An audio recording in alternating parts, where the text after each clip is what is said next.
वैश्यो भगवतः पद्भ्यां शूद्रो व्यजायत पुरुषस्य मुखं ब्रह्म क्षत्रम् एतस्य बाहवः उर्वुर्वैश्यो भगवतः पद्भ्यां शूद्रो व्यजायत पुरुषस्य मुखं ब्रह्म क्षत्रम् एतस्य बाहवः उर्वुर्वैश्यो भगवतः पद्भ्यां शूद्रो व्यजायत। अनुवाद: ब्राह्मण वर्ग भगवान के मुख का, क्षत्रिय उनकी भुजाओं का और वैश्य उनकी जांघों का प्रतिनिधित्व करते हैं, जबकि शूद्र वर्ग उनके पांवों से उत्पन्न हुआ है। ओम अज्ञानतिमिरन्धस्य ज्ञानाञ्जनशलाकया चक्षुरुन्मीलितं येन तस्मै श्रीगुरवे नमः। श्रीचैतन्यमनोभीष्टं स्थापितं येन भूतले स्वयं रूपमदामह्यं ददाति स्वपदान्तिकम्। वन्देऽहं श्रीगुरु श्रीयुतापदकमलं श्रीगुरुन् वैष्णवांश श्रीरूपं सागरजातं सहगना रघुनाथान्वितं तं सजीवं साद्वैतं सावधूतं परिजनसहितं कृष्णचैतन्यदेवं श्रीराधा कृष्णपदां सहगन ललिता श्रीविशाखान्वितांश। हे कृष्ण करुणा सिंधु दीनबंधु जगतपति गोपेश गोपिका कांत राधा कांत नमस्तुते। तप्त कांचन गौरंगी राधे वृंदावनेश्वरी वृषभानुसुते देवी प्रणमामि हरिप्रिये। वाञ्छाकल्पतरुभ्यश्च कृपा सिन्धुभ्यः च पतितानां पावनेभ्यो वैष्णवेभ्यो नमो नमः। जय श्री कृष्ण चैतन्य प्रभु नित्यानंद श्री अद्वैत गदाधर शिवासादि गौर भक्तवृंद। हरे कृष्ण कृष्ण कृष्ण हरे हरे, हरे राम राम राम हरे हरे। हरे कृष्ण कृष्ण कृष्ण हरे हरे, हरे राम राम राम हरे हरे। हरे कृष्ण कृष्ण कृष्ण हरे हरे, हरे राम राम राम हरे हरे। गुरुवे गौरचंद्राय राधिकाय तदालये कृष्णाय कृष्ण भक्ताय तद्भक्ताय नमो नमः।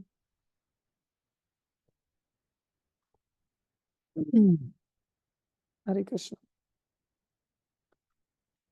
सभी का हार्दिक अभिनंदन है, स्वागत है। गुरु वैष्णव की दया से जो कुछ कहें कृपा करके थोड़ी देर ध्यान से श्रवण करें। तात्पर्य अर्चने वंदनी प्रातः स्मरणीय जगतगुरु श्रील प्रभुपाद जी द्वारा श्रील प्रभुपाद की। मानव समाज के 4 विभाग हैं: बुद्धिमान वर्ग अर्थात ब्राह्मण, प्रशासक वर्ग अर्थात क्षत्रिय, व्यापारी वर्ग अर्थात वैश्य तथा श्रमिक वर्ग अर्थात शूद्र। ये सब भगवान के शरीर के विविध अंग हैं। इस तरह कोई भी वर्ग भगवान से भिन्न नहीं है। ये बहुत बड़ी बात प्रभुपाद जी ने बड़ी स्पष्टता के साथ यह घोषणा किया है। जो वर्तमान समय में समाज के अंदर बहुत कलह व्याप्त है और जातिवाद को लेकर के कई सारे लोग समाज को बांटने का प्रयास करते हैं कि तुम्हारी कोई वैल्यू नहीं दी जा रही है समाज में। नीची जाति के लोगों को लोग शूद्र मान करके और ऐसे ऐसे शास्त्रों से प्रमाणों को निकालते हैं कि धूल शूद्र पशु और नारी ये सब ताड़न के अधिकारी। ये आधा ज्ञान है, पूर्ण ज्ञान नहीं है। समय समय पर सबके साथ सब तरह के व्यवहार किए जाते हैं उनके भले के लिए, किसी की बुराई के लिए नहीं। शास्त्र संपूर्ण रूप से जो हमें शिक्षा देता है हमें उस प्रकार से शिक्षा लेनी चाहिए। हम 2-4 लाइनों को पढ़ करके पल्लव ग्राही बन के समाज में शास्त्रों का दुरुपयोग करते हैं। भगवान ने यह घोषणा किया है कि कोई भी वर्ग भगवान से भिन्न नहीं। ये भगवान के चरणों से उत्पन्न हुए। कौन? शूद्र। अब समय समय पर इनकी भी पूजा होनी चाहिए। जैसे हम किसी से मिलते तो उसका सिर पेट या बाहें थोड़ी छूते हैं। चरणों को छूते हैं। और इसमें कोई निम्नता नहीं अनुभव करनी चाहिए। वास्तव में जो भगवान का भक्त होता है, कल परसों का ही कोट था प्रभुपा जी का। प्रभुपा जी किसी को पत्र लिख रहे थे और प्रभुपा जी पत्र में लिख करके बता रहे थे, जो भक्त है ना, वो दूसरे भक्तों से सदैव अपने आप को छोटा समझता है, कभी भी अपने आप को महान नहीं समझता। सभी भक्तों से, दूसरे भक्तों से मतलब दूसरे जितने भी हैं सबसे अपने आप को छोटा समझता है। और बोले जो अपने आप को बड़ा समझता है, बोले वो वैष्णव है ही नहीं। कैसी विचित्र बात प्रभुपा जी बता। ऐसा क्यों? क्योंकि जो मार्ग है ना, ये छोटा बनने का ही है, बड़े बनने का मार्ग नहीं। छोटे बन करके भगवान उसे अपने आप ही बड़ा बना देते, लेकिन लक्ष्य बड़ा बनना फिर भी नहीं होना चाहिए कि मैं छोटा बन करके बड़ा बनना चाहता हूँ, ऐसा भी नहीं होना चाहिए। ये बहुत बड़ी बीमारी है जो भक्ति मार्ग में आकर के भी आसानी से जाती नहीं। इसलिए आश्रय में रहने के लिए आदेश दिया जाता है कि सदैव हम आश्रय में रहें, अर्थात शिष्य बनना सीखें, शासित होना सीखें। देखो कैसी विचित्र सिद्धांत हैं भक्ति के, और बड़े स्पष्ट सिद्धांत है। बोलो गुरु कैसा होना चाहिए? बोलो गुरु को ऐसा होना चाहिए, गुरु को ऐसा चाहिए जो शिष्य का कछु नहीं ले।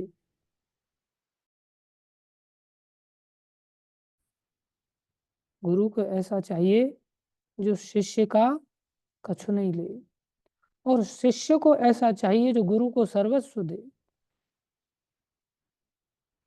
शिष्य ने सर्वस्व दे दिया और गुरु जी ने कुछ नहीं लिया, तो गया कहाँ फिर वो? कहाँ गया वो? भगवान के पास? भगवान ही भूखे हैं क्या? कहाँ गया? जीवों के कल्याण के लिए, जन कल्याण में लग गया, वो अपने आप लग जाता है और भगवान प्रसन्न हो जाते हैं। ऐसी विचित्र बात। दूसरा कहा, जो गुरु करे शिष्य की आस, हरि भजन से भया उदास। अगर गुरु शिष्य से कोई आशा करके बैठ जाए कि नहीं इस शिष्य से ये काम होगा, इससे ये काम होगा, इससे ये काम होगा, हरि भजन से भया उदास, वो हरि भजन कर ही नहीं सकता। भगवान ही सब कुछ करने वाले हैं, ऐसा ब्रह्मनिष्ठ होना चाहिए गुरु को। तो शिष्य सर्वस्व दे, अर्थात शिष्य कभी आश्रय का त्याग न करे, ऐसी मन में वृत्ति बन जाए। तो फिर गुरु शिष्य को क्यों धारण करते हैं? बोलो गुरु शिष्य को शिष्य बनाने के लिए धारण नहीं करते, गुरु शिष्य को गुरु बनाने के लिए धारण करते हैं। क्या बनाने के लिए? गुरु बनाने के लिए। और शिष्य किस लिए गुरु को धारण करता है?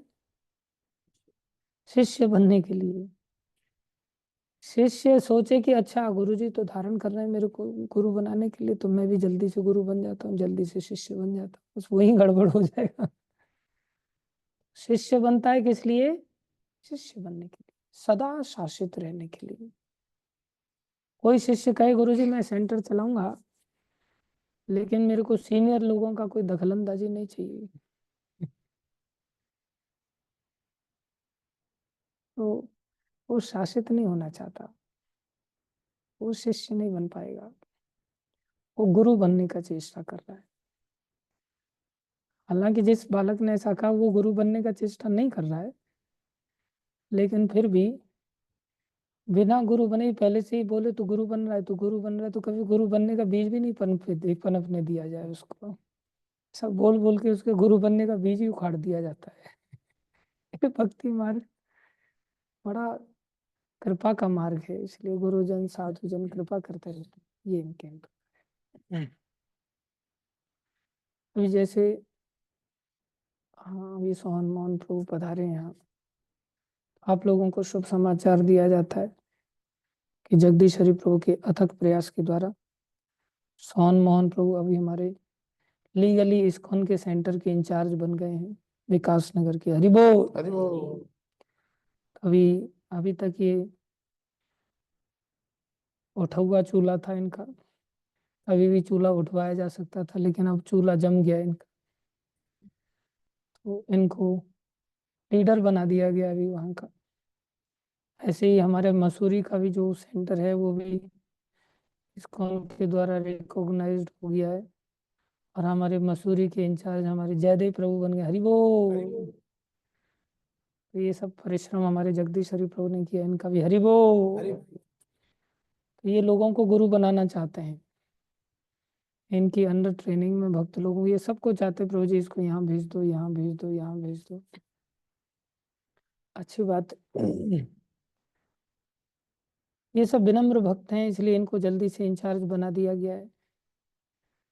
देहरादून के लिए तो बहुत लड़ाइयाँ लड़नी पड़ी लंबे समय तक, तब जाकर के इस्कॉन का रिकमेंडेशन मिला।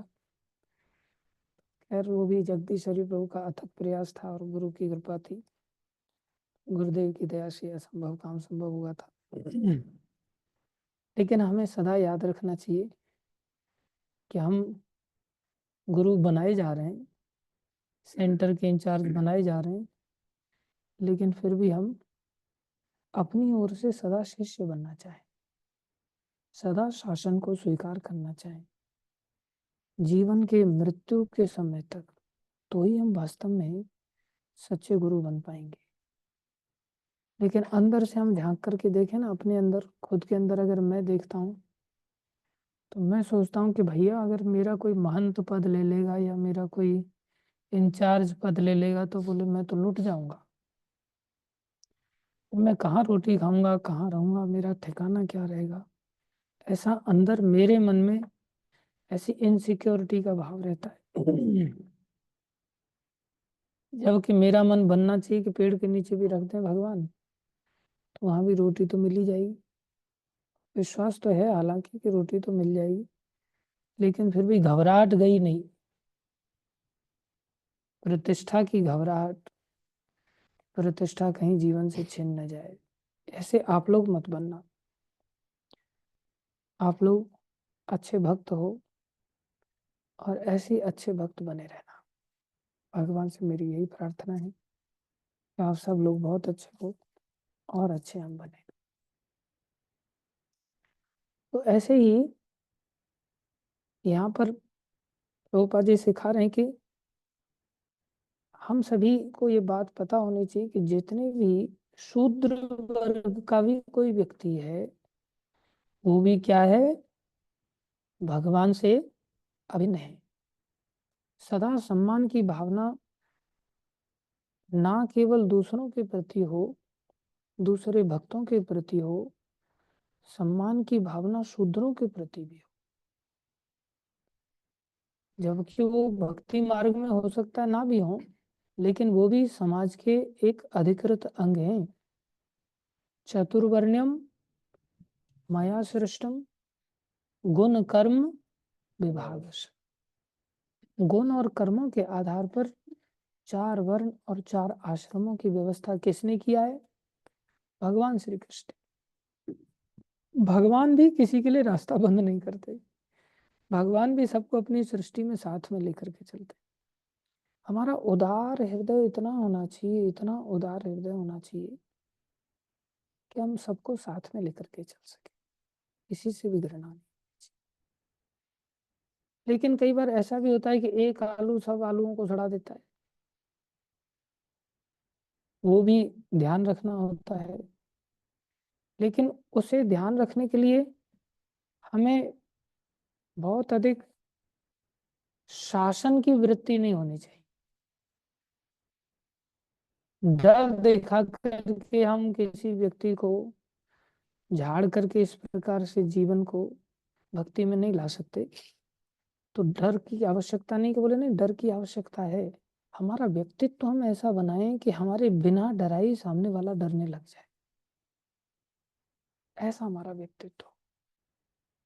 बोले ऐसा व्यक्तित्व कैसे बनेगा कि सामने वाला डरने लग जाए?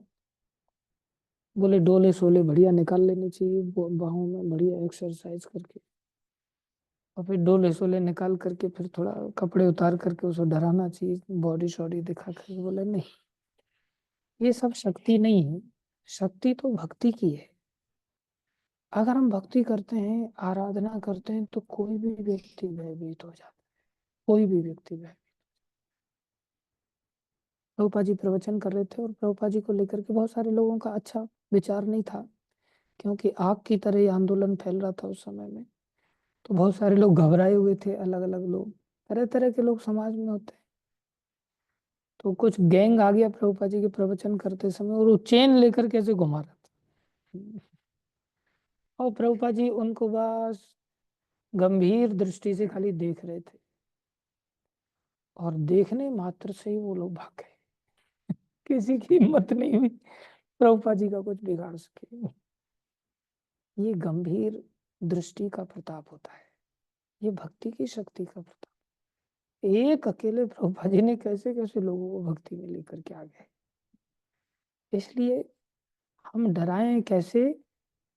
अपनी साधना अच्छी करके, अपनी भक्ति अच्छी करके। अगर हमारी आराधना अच्छी हो जाए ना, हम किसी भी व्यक्ति को अंदर से भयभीत कर सकते हैं। हमारे वचनों में इतना गंभीरता हो, इतनी गंभीरता हो। ये मैंने गुरु महाराज के अंदर देखा है कि उनकी सरलता ऐसी है कि एकदम बच्चे जैसी, एकदम बच्चे जैसी। कई बार किसी शिष्य का सुधार भी करना होता है तो वो कहते हैं तू समझा देना इसको भैया। मतलब खुद से भी हिम्मत नहीं करते कि मैं इसको क्या बोलूं। पता नहीं, नहीं माना तो बेचारा अपराध कर बैठेगा। इसलिए कहते तू समझा देना, तू समझा देना। और जब कोई नहीं समझा पाता है तो फिर खुद ही जाकर के गंभीर मुद्रा में बोलते हैं। तो उनकी वचनों की ताकत ही इतनी बड़ी है, उनकी आवाज ही इतनी गंभीर है कि उससे सामने वाला वैसे ही पानी पानी हो जाता है। ये भक्ति की शक्ति है। हम सबको उदार भाव ऐसा सीखना चाहिए, जो प्रभुपा जी यहाँ पर बड़ी स्पष्टता के साथ सिखा रहे हैं कि चाहे शूद्र है, चाहे क्षत्रिय है, चाहे वैश्य है या ब्राह्मण है, सभी कौन है? भगवान से अभिन्न है। अरे जीव मात्र अभिन्न है, इसलिए सब सम्मान के अधिकारी। एक तो ये एंगल से सोचना चाहिए, सीखना चाहिए। दूसरा एंगल हमने कल बताया था कि हम सभी 12 मलों से युक्त हैं। हम सबके शरीर में 12 प्रकार की गंदगियां, 7 प्रकार की शरीर से बाहर स्पष्टता से दिखाई देती हैं। कौन कौन सी? मुंह के अंदर श्लेष्मा, सिर के अंदर जुएं, शरीर के अंदर से पसीना, कान के अंदर से कर्णविट, विट माने गंदगी, मल, नाक के अंदर से नाक की गंदगी, घ्राणविट, आंखों के अंदर से अश्रु। ये कितने प्रकार की हो गई? 7 कहाँ हो गए? अभी 6 हुए। और 7वीं 8वीं मल और मूत्र, कितने हो गए? 8। 7वां 8वां मल और मूत्र, और वीर्य 9वां, चर्बी 10वां, खून 11वां, मज्जा 12वां। भागवतम में ये 12 मल बताए। ये शरीर हमारा मल से भरा पड़ा है, गंदगी से भरा पड़ा है। इसलिए ये सभी को ये भी देखना चाहिए कि इन सब में हमें आकर्षित नहीं होना है। चाहे स्त्री का शरीर है किसी का, चाहे ब्राह्मण का शरीर है, चाहे वैश्य का शरीर है, सभी शरीर। हम सोचे कि भाई मैं तो ब्राह्मण हूं, तो याद करना चाहिए मैं तो मलमूत्र से भरा हुआ हूँ, मेरी क्या औकात है। ब्राह्मण लोगों को ब्राह्मणत्व का बहुत बड़ा अभिमान रहता है। इसलिए ये भी भागवत कहती है कि भाई अपने आप में वैसा अहंकार मत करना, क्योंकि मलमूत्र से भरे पड़े हैं हम भगवान के अंश। भगवान की सेवा में लग जाएं तो मलमूत्र से युक्त भी जीव भगवत प्राप्ति के लिए मुक्त हो सकता है, भगवत प्राप्ति के लिए योग्य बन सकता है।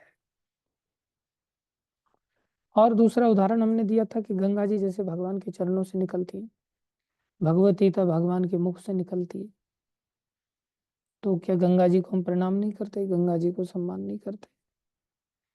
केवल भगवतीता का ही सम्मान थोड़ी करते। सब कुछ भगवान के अंगों से निकलने के कारण दिव्य है। इसी तरह से शूद्र भी जैसी भी स्थिति में हो सम्माननीय है। इसलिए मोदी जी ने जब वगैरह की साफ सफाई किया, उन सब लोगों के पैर धोए थे, उन सबसे आशीर्वाद लिया था एक प्रकार से। बहुत सारे लोगों ने इसे स्टंट माना था, लेकिन ऐसा नहीं है। राजा को भी ऐसा होना चाहिए, सबका सम्मान करना सीखना चाहिए। आगे प्रभुपाद जी लिख रहे हैं, मुंह तथा पांव स्वाभाविक दृष्टि से शरीर से अभिन्न है, किंतु शरीर में गुण की दृष्टि से मुंह या सिर पांवों से अधिक महत्वपूर्ण है। देखो, ये भी बात ध्यान रखने वाली बात है। ये नहीं कि शूद्र भी भगवान के अंश हैं और ब्राह्मण भी भगवान के अंश हैं, जो बुद्धिजीवी वर्ग है तो हम शूद्रों के अनुसार अपने जीवन को जिए। नहीं, हमारे पांव शूद्रों के अनुसार, हमारे पांव के अनुसार शरीर नहीं चलता, सिर के अनुसार शरीर चलता है। तो मुंह तथा पांव स्वाभाविक दृष्टि से शरीर से अभिन्न है, किंतु शरीर में गुण की दृष्टि से मुंह या सिर पांवों से अधिक महत्वपूर्ण। पांव कट जाए तो आदमी जिंदा रहेगा, खोपड़ी कट जाए तो जिंदा नहीं रह सकता, अधिक महत्वपूर्ण। वैष्णव जन तो फिर और ही ज्यादा महत्वपूर्ण। ब्राह्मण को भी भक्त माना गया है, ब्रह्म जानाति थी ब्राह्मणा, उससे भी बड़े ब्राह्मणों में भी कई प्रकार के ब्राह्मण पाए जाते हैं। लेकिन साथ ही मुंह, पांव, भुजाएं तथा जांग शरीर के अवयव हैं। भगवान के शरीर के ये अंग परम पूर्ण सेवा के निमित्त हैं। बस ये बात ध्यान देने, जैसे हमारा शरीर का पांव भी, शरीर का पेट भी, शरीर के हाथ भी, शरीर का मस्तिष्क भी किसके लिए है? भगवत सेवा के लिए। पांव को हटा दिया जाए तो सेवा में कठिनाई आएगी कि नहीं? या पेट को हटा दिया जाए तो सेवा आसान होगी क्या? पहले पेट पूजा, फिर काम दूजा। पेट भी जरूरी। हाथों को हटा दिया जाए तो सेवा होगी, हो सकती है, लेकिन इतनी अच्छी नहीं हो सकती। ऐसे ही खोपड़ी हटा दी जाए तो भी सेवा नहीं। सब चीजों को मिला करके अगर करें तो सेवा बहुत अच्छी हो जाती है। ऐसे ही समाज के प्रत्येक अंग केवल सेवा के लिए है। शूद्र भी सेवा के लिए, वैश्य भी सेवा के लिए, क्षत्रिय भी सेवा के लिए, और ब्राह्मण भी सेवा के लिए, भगवत सेवा के लिए बनाए गए। मुंह बोलने तथा खाने के लिए है, भुजाएं शरीर की रक्षा के लिए हैं, पांव शरीर को इधर उधर ले जाने के लिए होते हैं, तथा कमर शरीर का पालन करने के लिए होती है, अर्थात पेट। अतएव समाज के बुद्धिमान वर्ग को विराट रूप का मुख होने के नाते बोलना चाहिए। बोलना भी बहुत जरूरी है। जो ब्राह्मण वर्ग है, जो वैष्णव वर्ग है, जो अपने आप को भक्त घोषित कर रहे हैं, उनका काम बोलना है, उनको बोलना सीखना चाहिए। लेकिन सबसे बड़ी बीमारी बोलने की भी है, सबसे खतरनाक बीमारी है। इसलिए रूप गोस्वामी ने सबसे पहला श्लोक उपदेशामृत में बाचो बेगम को रखा। सब इंद्रियों का भाप है ये जीवा, सब इंद्रियों का भाप है ये जीवा। इसलिए जिसने बोलने के वेग को रोक लिया ना, बाचो बेगम, वो बाकी सब इंद्रियों के वेग को अपने आप रोक लेगा। उसको बाकी किसी इंद्रिय को नियंत्रित करने की अलग से आवश्यकता नहीं पड़ेगी। और जिस व्यक्ति ने इंद्रियों को नहीं रोका, इंद्रियों में कौन सी इंद्री? जीवा। जो व्यक्ति जीवा को नहीं रोक पाया, वो व्यक्ति कितना भी इंद्रिय संयमी बन जाए, वो कभी इंद्रियों को संयमित कर नहीं सकता। ये निश्चित सिद्धांत हमें समझ लेना चाहिए। इंद्रियों को कैसे रोकना चाहिए? जीवा को कैसे रोका जा सकता है? जीवा को रोका जा सकता है केवल सत्य बोल करके। ऐसा बोल करके? सत्य बोल करके। सत्य क्या है? राम नाम सत्य है, भगवत गुणगान सत्य है। मौन व्रत से जीवा नहीं रुक सकती। मौन व्रत के लिए भगवान का आदेश नहीं है। भगवान कह रहे कथयंतस्य माम नित्यम, मेरा ही भाषण करो, बस मेरा ही उच्चारण करो। इसलिए केवल सत्य बोलना सीखें, और वो भी कैसा, प्रियम सत्यम, दूसरे को प्रिय लगने वाला। सत्य भी कटु नहीं होना चाहिए। कई बार लोग बोलते मैं तो कड़वा सत्य बोल रहा हूं, मैं तो बोल ही रहा हूँ कड़वा। क्यों बोल रहा है भाई कड़वा? खाने में तो तेरे को मीठा मीठा चाहिए, बोल रहे हो कड़वा। दूसरे के लिए प्रिय लगने वाला, मीठा लगने वाला सत्य बोलना चाहिए। ये बहुत आवश्यक है। और इस जीवा को कोई सोचे कि मैं आहार नहीं लूंगा और मैं नियंत्रित कर लूंगा,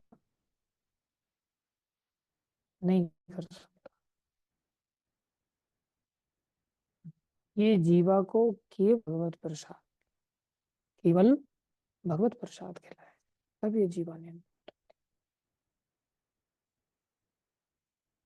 आप जितने भी भक्तों को देखेंगे ना, वो बहुत कम बोलते हैं, बहुत कम बोलते हैं, फालतू की बातें नहीं करते। खरगोश की तरह उछल कूद,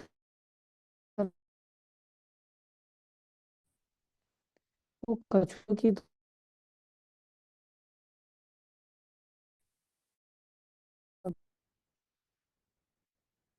आप देखो ऐसे ही गप्पे गंभीर मुद्रा में रहते हैं हमेशा, कोई हास प्रयास नहीं, कुछ नहीं। कितना उनका बोलने पर नियंत्रण है। और जब कथा कितना ऊंची नीची आवाज में भी, बिल्कुल कई बार सारी एक्टिंग करके दिखा देते एक एक रोल की। कितना नियंत्रण है, कितनी गंभीरता है। ऐसी गंभीरता की आवश्यकता, तभी वो सारे संसार में शिष्य बना सकते हैं। हम लोग तो शिष्य बन जाए वही बहुत बड़ी बात है। जबरदस्ती के हिसाब से हम किसी को शिष्य नहीं बना सकते। शिष्य बनाने की योग्यता ही ये है। ये रूप गोस्वामी का दिया हुआ जो भक्ति के पिता है, हम कोई नई फिलोसफी नहीं निकाल सकते। इसलिए बोलना अगर हमारे वश में हो जाए, जीवा हमारे वश में हो जाए। और ये सबसे बड़ी बीमारी है आज के समय में, मोबाइल की खतरनाक बीमारी। मोबाइल इतना गंदगी अंदर श्रवण कराता है और इतनी गंदगी बुलवाता है। रात दिन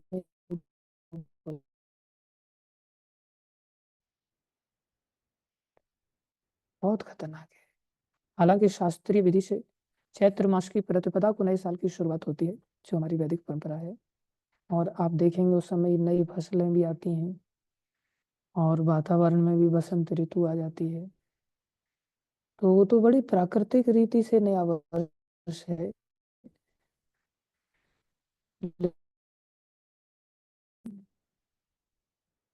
अभी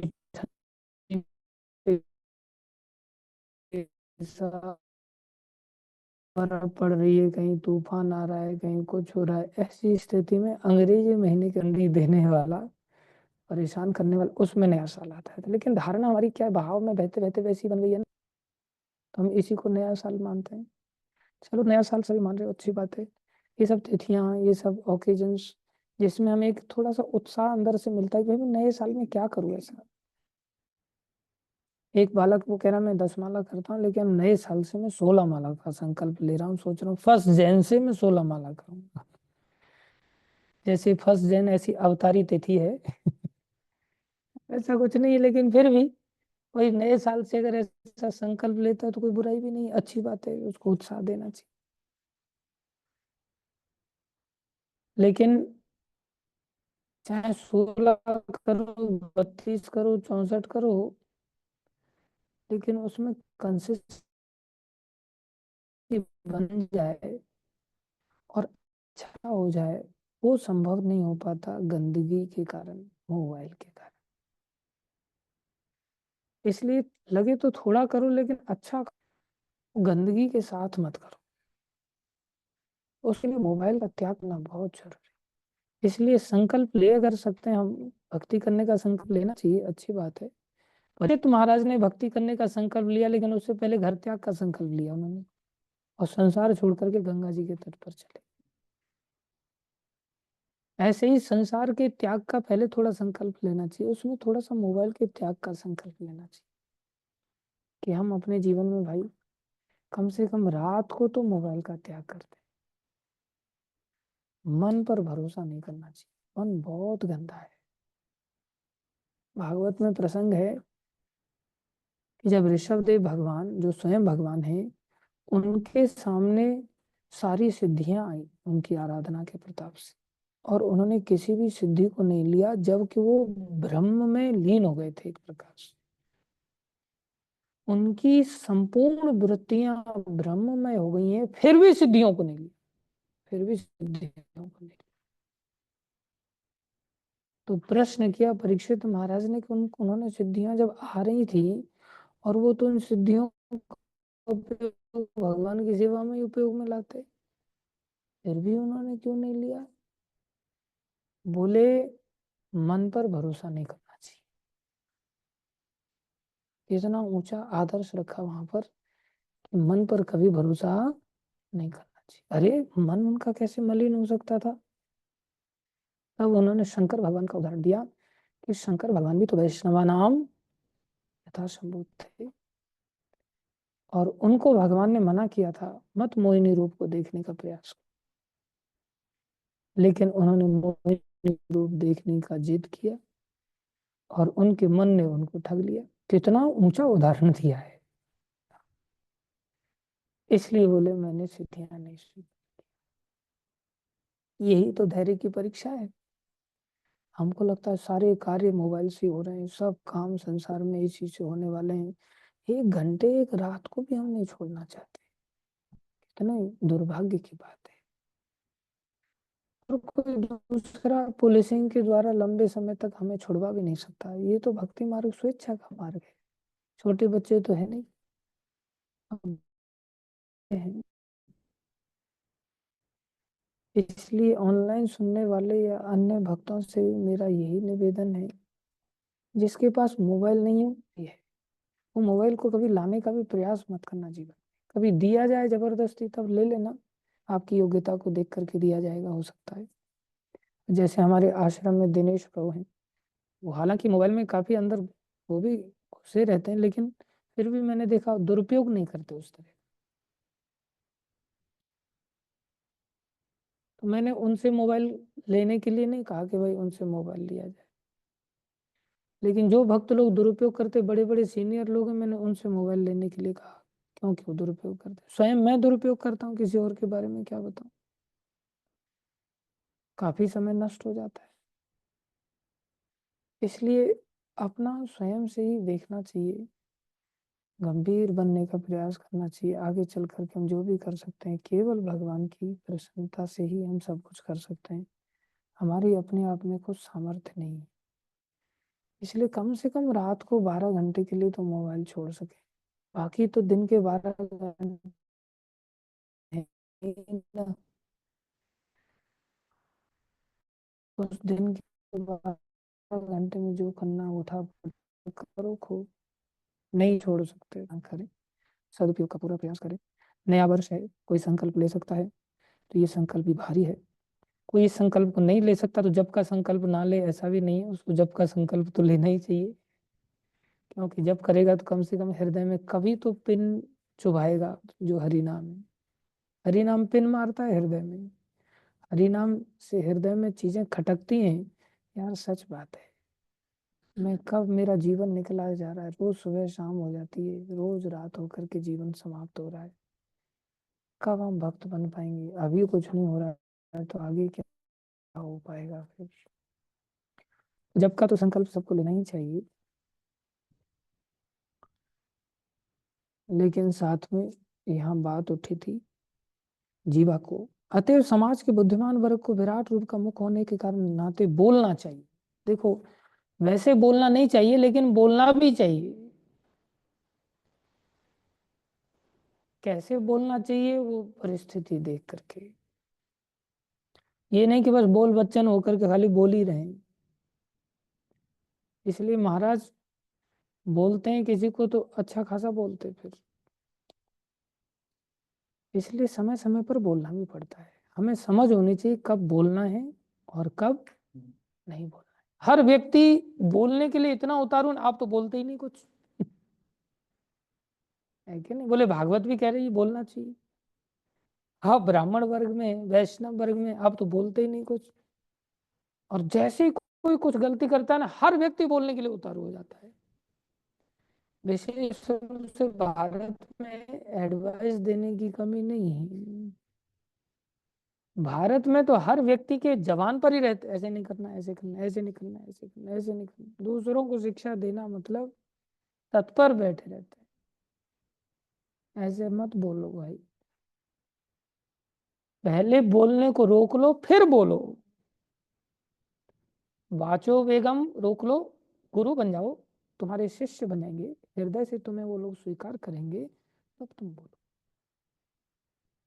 इसलिए प्रभुपाद जी ब्राह्मण वर्ग को, वैष्णव वर्ग को बोलना भी चाहिए। और शरीर की क्षुधा तृप्ति के लिए भोजन भी करना चाहिए। ज्ञान की क्षुधा यज्ञ के फल को ग्रहण करना है, अत्यंत कुशल होना चाहिए।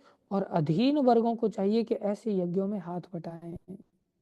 परमेश्वर के विषय में बोलने का अर्थ है भगवान के ज्ञान का यथारूप प्रचार। देखो, भगवान के बारे में बोलने का मतलब क्या है? यथारूप प्रचार, अपने मनमाना प्रचार नहीं। ऐसा प्रचार, यथारूप प्रचार। हमें यथारूप बोलना चाहिए, कोई कॉम्प्रोमाइज नहीं करना चाहिए, किसी भी स्तर पर कॉम्प्रोमाइज नहीं करना चाहिए। लोग कॉम्प्रोमाइज करेंगे लेकिन तुम कॉम्प्रोमाइज मत करो। प्रभुपाद जी ने हिप्पियों को सुधारा, और उनके लंबे लंबे बाल थे, कितने एडिक्टेड थे वो लोग, और उनके बाल कटा दिए। फिर से वो लोग बाल बढ़ाने लग गए। प्रभुपाद जी कहते हैं don't revive your old habits, पुरानी आदतों को फिर से रिवाइव मत करो।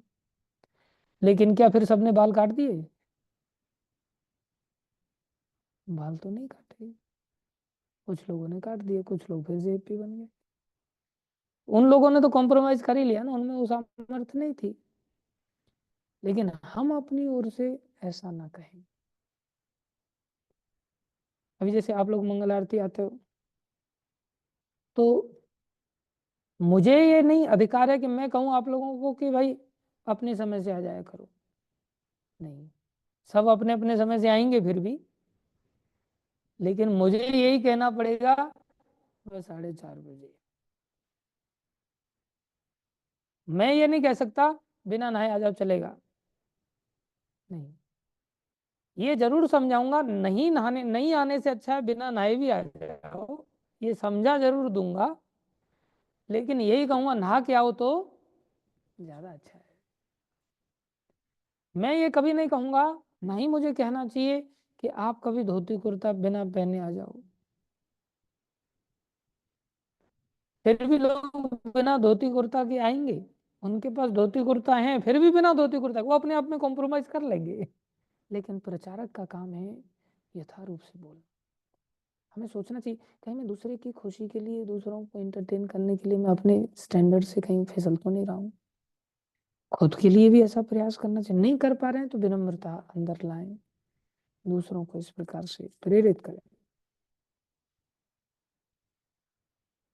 ऐसा यहाँ पर प्रभुपाद जी ने कितनी एक एक शब्द का प्रभुपाद जी ध्यान रखते हैं।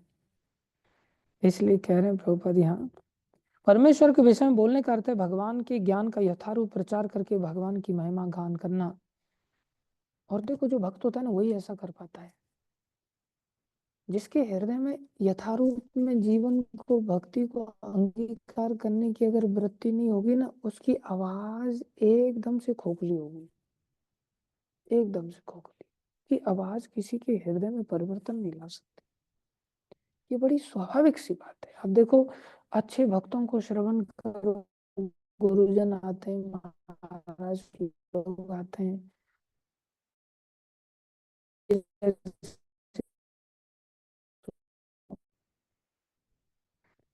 इतना बड़ा अंतर आ जाता। और गुरुजन जो बोल रहे हैं एकदम से मोती की तरह खनकाते हुए शब्दों को एकदम प्रवाहित कर, राम नाम के हीरे मोती मैं बेच रहा हूँ गली।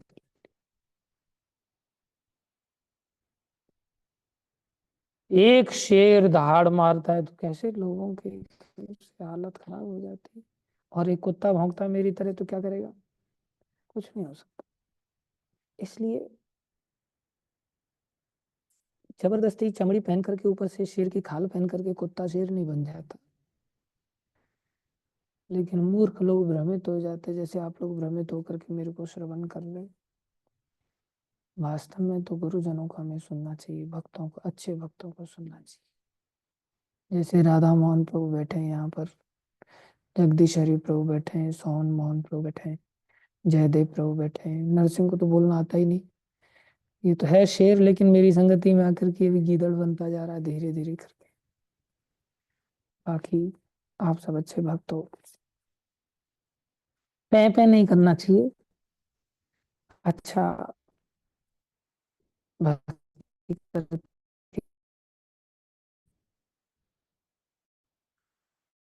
अच्छे शब्दों को उच्चारित करना चाहिए। धन्यवाद सभी का। श्री गुरु महाराज की जय। अनंत कोटि वैष्णव वृंद की जय। आप सब भक्तों की जय। हरे कृष्ण। सब लोग जप कर सकते हैं।